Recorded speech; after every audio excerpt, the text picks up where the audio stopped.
Oh, this is Mike, NoStressMike.com.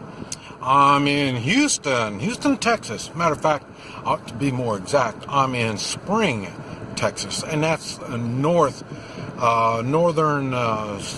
suburb, or what do you want to call it, the town, north of Houston. And I got in yesterday afternoon, late afternoon. September 1st. This is September 2nd, Saturday morning, 11:30. Now, what I found when I came, the place looked good. There's a lot of people. I started having problem. I stopped for gas about 100 miles north because I thought, well, I better get some gas before I come in because no telling what it's going to be like down here. And there was some stations up there that were limiting how much gas you get.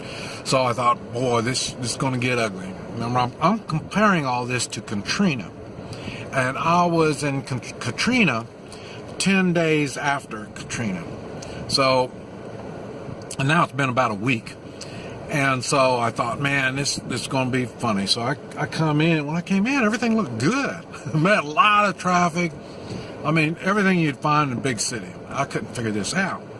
And I thought, well, I know I'm in the wrong place. So I stopped to see my cousin. My cousin said, well, they got volunteers at NRG Stadium. So I went down there, put in a GPS, and that's right downtown Houston. And when I got there, and it was just starting to get dark, and so I got in there. I started pulling in the parking lot. Gate 10 is where it was. And they said, do you have an email? And I go, yeah, I got an email address. And they said, no, did you get an email to come here? And I go, no.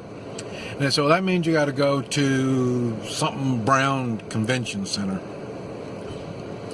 And so I guess they're particular in what kind of volunteers they get over there. So they sent me over to this other place.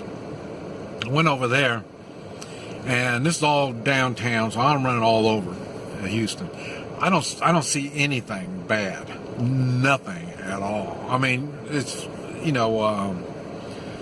of the bad neighborhoods, but other than that, nothing, no disaster bad stuff.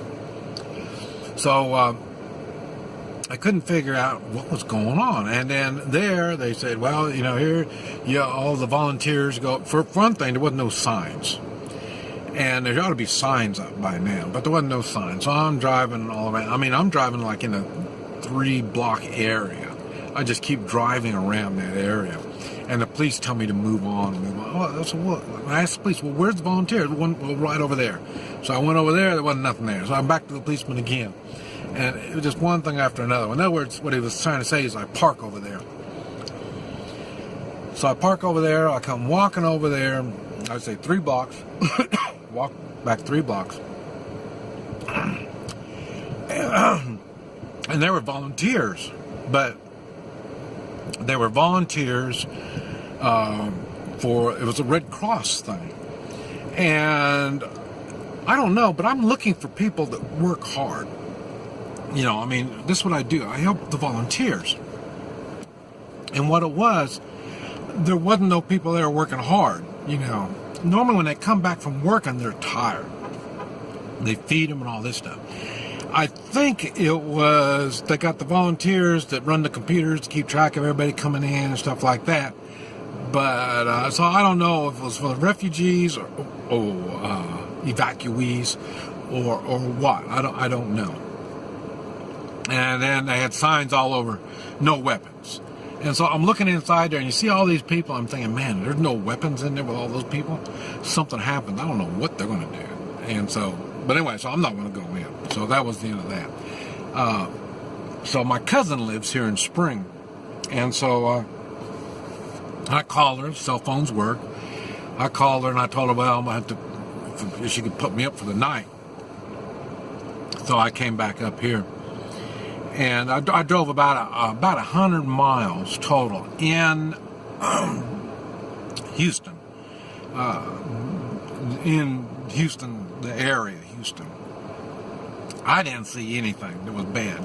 I could see where they had roadblocks up when the tunnel's going down, coming up right there. Those filled with water, and they had barricades on the side there for those. But there was no debris. I mean, the place was cleaned up good. So I saw my cousin, and we started talking. And yeah, I'm sorry if this is going to piss people off. But then I told her what I found, and it was looking good. I couldn't figure out what was going on. And she says, well, and I told her, man, this is nothing like, what do you call it, New Orleans. And she said, it's a complete different culture. He says, it's been a week since all this been going on. I said, yeah. And he says, we got it all cleaned up. It's gone. And there's even on some of the buildings, some of them, you can see where the water was up on top of it. But they already got, it's all cleaned up. I mean, I could not believe how they got it all cleaned up already. And so I said, okay, well, they don't, and I already told you about, I made a video talking about the Red Cross. The Red Cross they've got a monopoly on disasters. Man, I mean, they already got the system going, and they don't let any other organization get in there. Salvation Army is the closest, but like I say, it's complete two different things. And I'm not a Red Cross. Red Cross doesn't like me. They don't want me. I don't do the stuff that Red Cross wants. I got special skills. They don't want my special skills. They want me to do what they want me to do, and I don't follow instruction well. So so that's why I don't do anything with Red Cross. Even though I can help people take away pain, I don't do it the way they want it done. So I won't do it. And so that's why I stayed away from them. And now I'm heading to Beaumont. And you've been seeing that in the news, how they're all flooded. So now I'm going to go over there. And according to the news, it looks like it's all still going. So I'm going to go over there and see if I can find the people that are volunteering, the people that are doing the work. But like I say, it's all done. It's all cleaned up. My cousin, she said, they got a lot of Mexicans over here. And so they put every Mexican to work, and they started cleaning everything. I mean, every once in a while you'll see a pile of debris, but I mean, it's a nice, neat pile. They do really good. Just now, well, here, let me show you. I got stuff. I don't have a lot of stuff, but I got stuff. And all the stores, they got stores. Everything's gone. They got fuel. They got everything. Everything is, I thought I'm going to bring them stuff. They don't need nothing. Hey, you hear me saying this. I know everybody's saying they need it. You might find places that need it. Maybe so. I don't see them. I couldn't find them. And I'm going to Beaumont. I'm expecting a whole nother world when I go to Beaumont. Now, I did stop in, what do you call it? Dollar Tree over here, and to get some more stuff. And